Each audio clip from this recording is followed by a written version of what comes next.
Shikamoo. Marahaba, karibu. Asante. Nilikuwa nauliza hapo na huyo mtoto anafanya nini? Sana nyonya. Kunyonya. Sasa anakunyonya umi.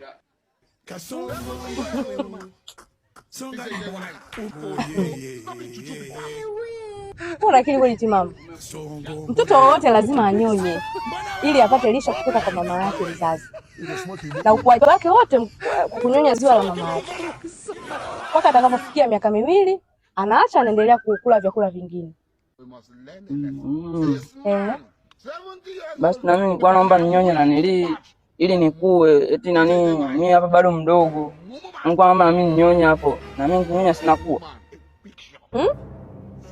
Unataka kunyonya? Kunyonya nini yani? Kunyonya ziwa gani? Kama hapo. Nini? Hilo hapo. Una simu. Jinga nini huyu?